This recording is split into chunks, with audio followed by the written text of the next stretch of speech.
말씀 우리 갈라디아서 5장에서 보겠습니다. 갈라디아서 5장 1절부터 6절까지입니다. 신약성경 308면 307면 갈라디아서 5장 1절부터 6절까지의 말씀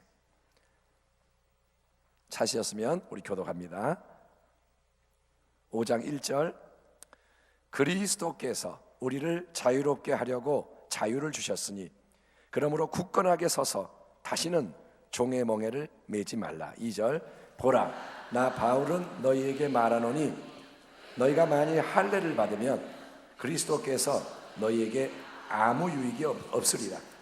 내가 할례를 받는 각 사람에게 다시 증언하노니 그는 율법 전체를 행할 의무를 가진 자라.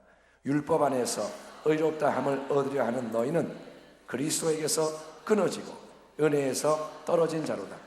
우리가 다 성령으로 믿음을 따라 의의 소망을 기다리노니 그리스도 예수 안에서는 할례나 무할례나 효력이 없으되 사랑으로서 역사하는 믿음뿐이니라. 아멘. 자, 갈라디아서 이제 5장에 우리가 들어가는데 성령 축제 전주인 수요일날 했던 4장 하반부를 보면 우리는 사도 바울이 거기서 여종 하갈 그리고 그 하갈의 아들 이스마엘, 한쪽으로는 하갈과 이스마엘, 반대쪽으로는 여주인 자유자 사라 그리고 사라의 아들 이삭, 이렇게 이 두 그룹을 대비시킴으로써 우리가 비록 혈통적으로는 아브라함의 후손인 유대인이 아니지만, 자연적으로는 우리가 아브라함의 후손 유대인이 아니지만, 오직 하나님의 약속과 은혜에 의해서 하나님이 은혜로 약속을 주심으로 말미암아 기적적으로 우리가 영적인 아브라함의 자손 상속자가 되었음을 강조하는 내용을 봤습니다. 다시 설명하지 않겠지만 우리는 약속에 의해서, 아멘, 믿음에 의해서 유대인이 아니지만 아브라함의 후손이 되는 줄 믿습니다. 그래서 쭉 지금까지 설명한 이 모든 말씀의 결론, 그리고 지금까지 바울이 증거한 복음의 핵심적 주장을 이제 5장 1절에서 바울이 다음과 같은 말씀으로 요약을 하는 겁니다. 바울이 말합니다. 그리스도께서 우리를 자유롭게 하려고 자유를 주셨으니 그러므로 굳건하게 서서 다시는 종의 멍에를 매지 말라. 세번역 성경으로 이 구절을 읽으면 이렇습니다. 그리스도께서 우리를 해방시켜 주셔서 자유를 누리게 하셨습니다. 그러므로 굳게 서서 다시는 종살이의 멍에를 매지 마십시오. 아멘. 아멘. 우리는 일제 식민 통치 아래 한동안 고통을 당했지만, 그게 우리나라의 어두운 아픈 역사지만 해방을 맞이하고 자유를 얻게 됐습니다. 대한민국은 자유 대한민국입니다. 아멘. 근데 만약에 소중한 이 자유를 얻은 우리가, 일제하고 상관이 없는 우리가 그 자유를 망각하고 그걸 잊어버리고 다시 이 시대의 일제 시대의 종살이 멍에를 메고 다른 민족이 시키는 대로 무조건 복종하는 일이 일어난다면, 지금 대한민국은 자유를 얻었는데 그걸 잊어버리고 다시 일본이 뭐라 그러면 네 알겠습니다, 네 이렇게 만약에 복종을 한다면 그거는 여러분 말도 안 되는 미련한 짓이고 그거는 끔찍한 일입니다. 만약에 정치하는 사람이 이상해져 가지고 우리 일제에 복종해야 됩니다, 우리는 일본의 말 들어야 됩니다, 그러면 그거는 말이 안 되는 소리예요. 바로 그런 우를 절대로 범해서는 안 되니 너희는 예수 그리스도께서 우리에게 십자가 대속과 부활을 통해 거저 주신 이 자유를 귀하게 여기고, 너에게 주신 선물 자유를 소중히 여기고 그 자유 위에 굳게 서서 다시는 종의 멍에를 매는 일이 없도록 해라. 다시는 내가 인간이 내 힘으로 뭔가 행해서 그것으로 하나님의 인정과 칭찬을 받아야 한다고 꼬드기는 미혹에 넘어가는 일이 없어야 한다. 바울이 지금 목이 쉬도록 피가 맺히도록 외치는 소리가 그건 거예요. 다시는 종이 되지 마라. 너희는 복음을 들었지 않느냐? 너희는 믿음으로 구원받지 않았느냐? 그러니까 너희는 옛날로 가면 안 된다. 그 망하는 길로 가지 마라. 바울이 지금 목이 쉬도록 외치는 거예요. 갈라디아 교회를 뒤흔들고 그곳 성도들을 다시 종살이 멍에로 끌고 가려고 했던 이단은 유대 율법주의라는 이단이죠. 예수 믿는 거는 좋아, 그거는 맞아. 그렇지만 그거는 맨 처음에 필요한 가장 기본적인 그런 사항이고, 정말로 네가 구원받고 정말로 인정 축복 상급 받으려면 너는 예수만 믿으면 안 되고 할례를 받아야 돼. 그리고 유대인처럼 율법을 지켜 행해야 해. 이게 여러 번 제가 말씀드린 율법주의의 주장인 거예요.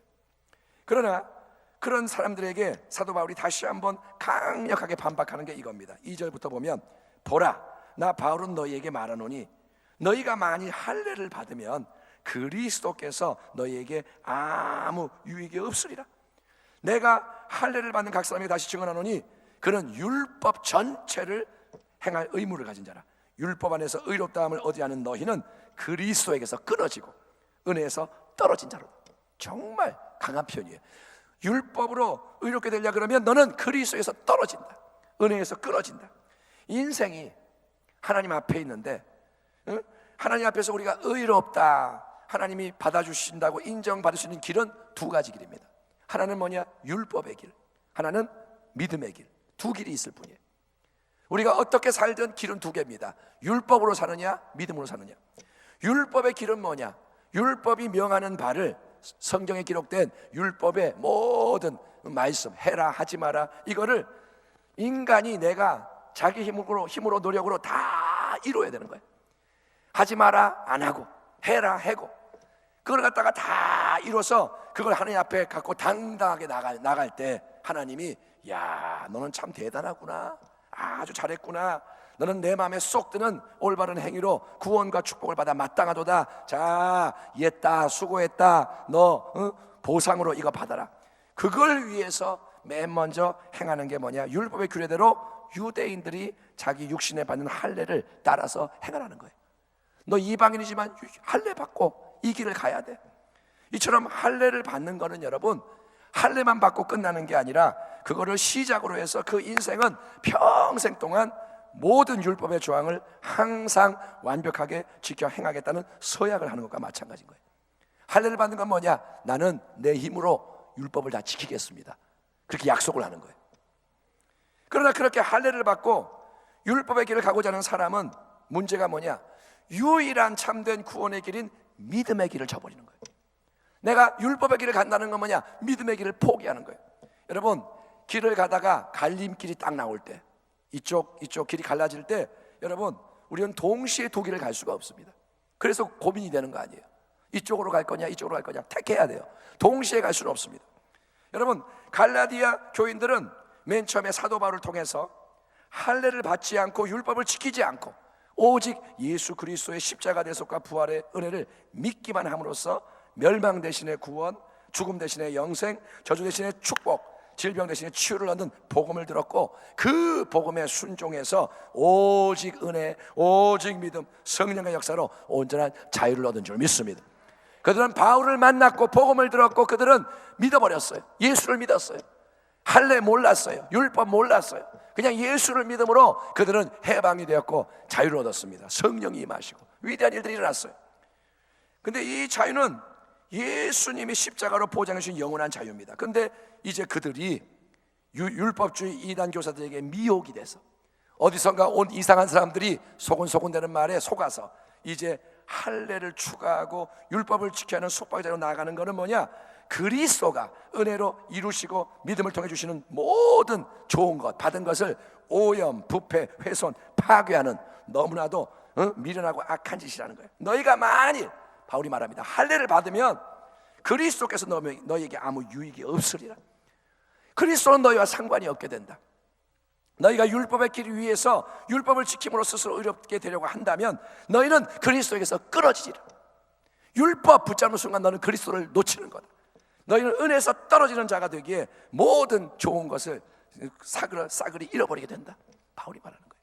여러분, 전원에서 코드를 탁 뽑아버리면 전기기는 작동을 멈춥니다. 테레비든 뭐 가습기든 믹서든 어떤 기계든 전원을 탁 뽑아버리면 다 멈춰버려요. 왜냐? 더 이상 전기가 흐르지 않기 때문에. 하나님은 죄로 오염된 우리의 포로된 인생이 의롭게 되고 은혜의 능력으로 모든 선한 역사가 새롭게 일어나는 것이 오직 예수 그리스도 안에서 오직 그분을 믿음으로 가능하도록 구원을 계획하시고 이루신 것을 믿으시기 바랍니다. 하나님의 뜻이 있는 거예요. 전능자의 뜻이 있는 거예요. 구원의 길이 있는 거예요. 그게 뭐냐? 예수님이라는 겁니다. 도둑이 오는 것은 도둑질하고 죽이고 멸망시키는 것뿐이요 내가 예수님이 온 것은 양으로 생명을 얻게 하고 더 풍성히 얻게 하는 것이라. 사랑하는 자여, 네 영혼이 잘된 같이 네가 범사에 잘되고 강건하기를 내가 간구하노라. 너희는 그 은혜에 의하여 믿음으로 말미암아 구원을 받았으니 이것은 너희에게서 난 것이 아니요 하나님의 선물이라. 행위에서 난 것이 아니니 이는 누구든지 자랑하지 못하게 하려 함이라. 아멘. 이처럼 하나님은 우리가 믿음의 코드를 예수 그리스도라는 전원에 꽂고 그분 안에 거할 때, 아멘, 우리는 믿음을 꺼내서 예수님 그리고 탁 코드를 꽂고 계속 이렇게 거할 때 은혜의 능력이 우리 안에 역사하게 함으로써 모든 것이 새롭게 온전하게 변화되며 하나님의 말씀이 열매로 맺히는 축복과 승리를 허락하시는 줄 믿습니다. 그게 여러분 복음인 거예요. 아멘. 믿음으로 그리스도께 붙어서 은혜를 누리는 겁니다. 근데 할례를 받음으로 내가 스스로 율법을 지키는 삶에 헌신하는 것은 뭐냐? 이 코드를 뽑아버리는 거예요. 할례, 율법 하는 순간 나는 이 믿음의 코드를 뽑는 겁니다. 그래서 예수님의 전에서 끊어지게 되고 은혜의 능력에서 떨어져 나가는 비극을 초래한다는 겁니다. 그러니 바울이 말합니다. 율법주의 이단에게 넘어가지 마라. 너희는 절대로 예수님 안에 믿는 신앙에서 떨어지지 말고 은혜의 능력으로 살아가는 자유의 삶을 빼앗기지 마라. 이것은 비단 갈라디아 성도들만을 향한 바울의 권면이 아니라 오늘날도 유사한 인간 중심적인, 행위 중심적인, 결과 중심적인 신앙의 미혹에 넘어가서 내가 내 힘과 노력으로 이렇게 저렇게 했으니까, 내가 헌금을 이렇게 많이 했고, 내가 맨날 주일 지켰고, 내가 이렇게 봉사했고, 내가 이렇게 했으니까 하나님 복 주시고 구원 주시고 상급 주세요라고 요구하는 신자에게도 동일하게 적용되는 경고라는 거예요. 신앙 여러분 잘 점검해야 됩니다. 내가 한 걸 자랑하는 신앙은 율법주의예요. 내가 한 걸 가지고 하나님과 거래하는 신앙은 율법주의입니다. 내가 할례를 안 받더라도 뭔가 인간의 것을 기초로 해서 하나님 이러고 나가는 것은 그게 바리새인의 신앙인 겁니다. 그러면 율법주의의 미혹을 떨쳐버리는 참된 신앙은 어떤 신앙일까요? 예수를 잘 믿는다는 것은 무엇으로 어떻게 사는 걸 의미할까요? 이에 대해 사도 바울은 5절과 6절에서 이렇게 답변합니다. 우리가 5절 성령으로 믿음을 따라 의의 소망을 기다리노니, 조금 어려운데 세번역 성경은 뭐라 하냐? 그러나 우리는 성령을 힘입어서 믿음으로 의롭다고 하심을 받을 소망을 간절히 기다리고 있습니다.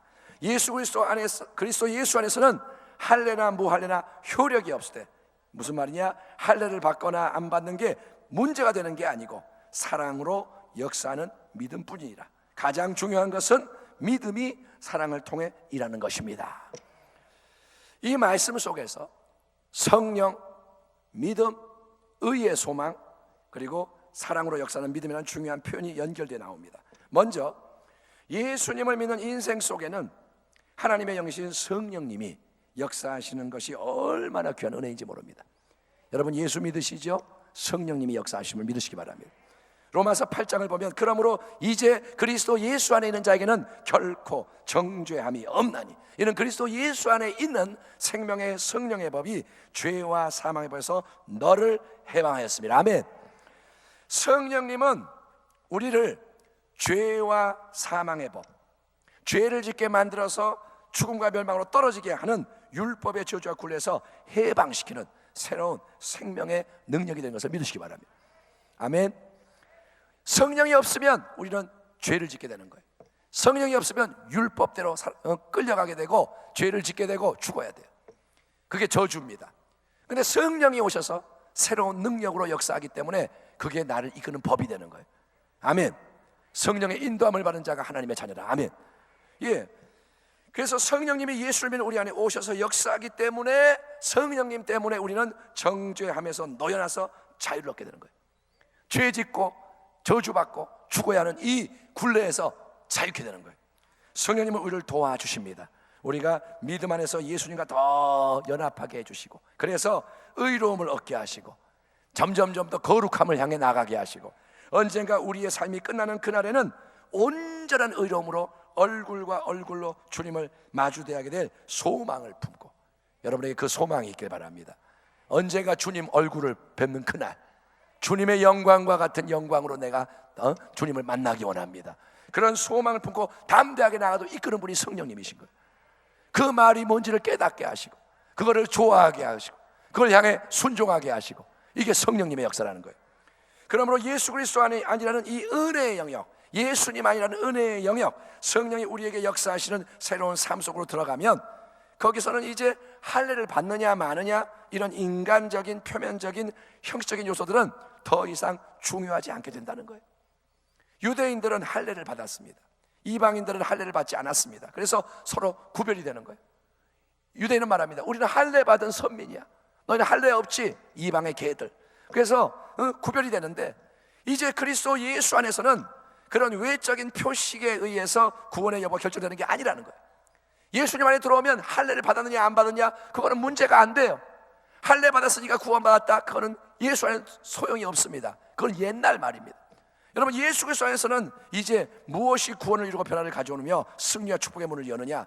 사도 바울은 그것이 바로 사랑으로서 역사하는 믿음, 사랑을 통해 일하는 믿음이라고 선언하고 있으며 우리가 주목해야 하는 겁니다. 바울은 그냥 믿음 이렇게 말하지 않고 믿음과 사랑을 서로 연결시켜요.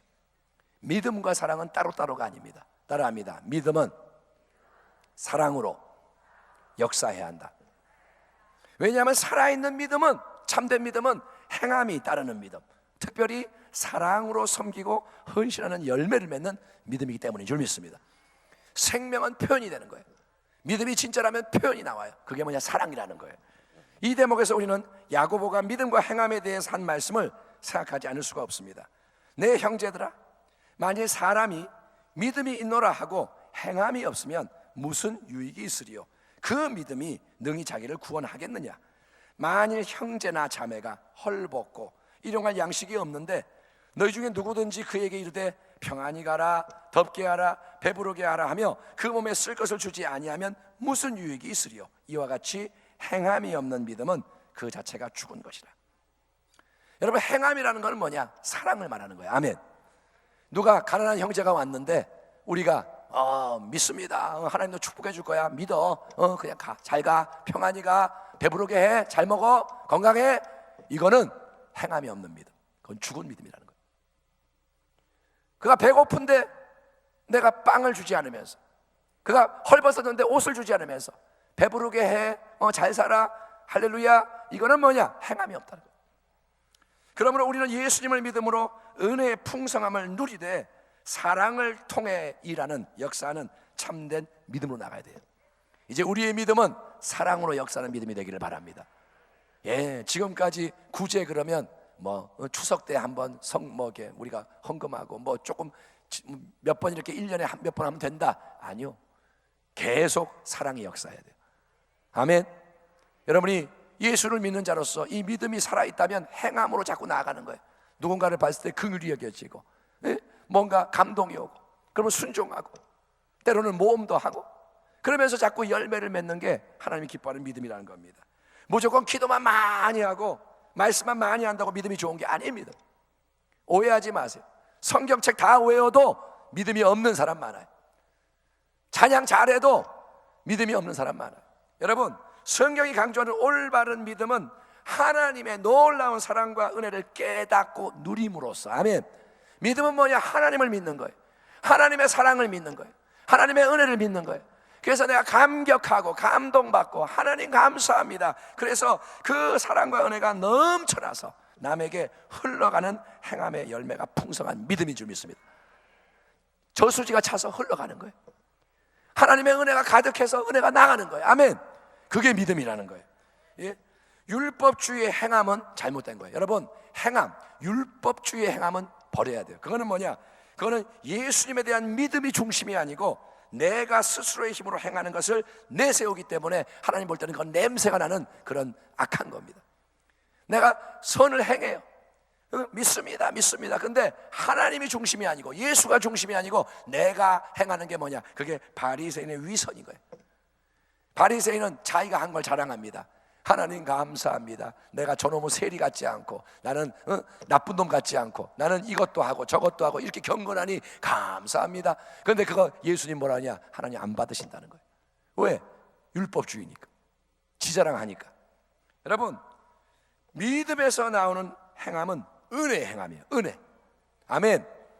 은혜가 역사하는 거예요. 내가 내 인간의 힘으로 하는 게 아니라 나는 아무것도 할 수 없습니다 내려놓고 예수님이 주시는 새 생명의 능력으로 성령의 인도하심을 따라 말씀대로 사랑을 행하는 것이 영원히 향기가 나는 선한 열매이고, 그 열매는 우리의 삶 속에 더 점점 풍성해져야 할 줄 믿습니다. 2018년도부터 시작해서 아멘, 앞으로 몇 년을 더 살든 간에 이제는 행함이 사랑이 있는 믿음으로 나가기를 바랍니다. 예수님 말씀하십니다. 나는 포도나무요 너희는 가지라. 아멘. 여러분이 가지입니다. 예수님이 포도나무, 그가 내 안에, 내가 그 안에 거하면 사람이 열매를 많이 맺나니. 열매를 어떻게 맺는다고요? 많이 맺나니. 어마어마한 열매를 맺는다는 거예요. 나를 떠나서는 너희가 아무것도 할 수 없습니다. 이 말씀을 그대로 받으십시오. 예수님 없으면 나는 아무것도 안 합니다. 못합니다. 나는 예수님 떠나면 막대기에 불과합니다. 생명이 없는 막대기입니다. 그러나 예수님께 붙으면 나는 가지입니다. 열매를 당신이 내 안에서 만들어 가십니다. 더욱 예수님 안에 거하는 믿음을 여러분 강력하게 만들기를 축원합니다. 여러분 예수님, 예수님 그분을 사랑하시고 자꾸 예수님의 이름이 입에서 고백되기 바랍니다. 따라합니다. 주 예수님, 사랑하는 예수님, 존귀하신 예수님. 예, 자꾸 예수님, 예수님, 예수님, 예수님, 예수님, 예수님을 고백하시고, 그리고 그 믿음 안에서 사랑의 역사에서 열매를 맺게 만들기 바랍니다. 예수님, 예수님 하면 사랑이 나오게 돼 있어요. 예수님, 예수님 하면 능력이 나오게 돼 있어요. 예수님, 예수님 하면 어두운 게 거치게 돼 있습니다. 그래서 영원한 의로움으로 주님을 대면하는 소망이 이루어지는 그날까지 날마다 더 은혜 안에서 성장, 성숙하는 우리 모두가 되기를 주의 이름으로 축원합니다. 기도하겠습니다. 하나님 감사합니다. 우리가 오늘 갈라디아서 5장의 말씀을 통해서 사랑으로 역사하는 믿음을 더 갖기를 원합니다. 자유를 주셨으니 이 자유를 빼앗기지 않게 하여 주시고, 어쩌면 지금까지 이 자유가 뭔지를 모르고 우리가 율법의 굴레 아래 살았다면 우리를 자유케 새롭게 하여 주옵소서. 자유를 노래하게 하시고 이 땅에서 하나님의 나라를 선포하게 하시고 하나님의 영광을 바라보게 하시고 세상이 알지 못하는 위대한 열매를 우리가 맺어가게 하여 주옵소서. 감사하고 예수님의 이름으로 기도하옵나이다. 아멘.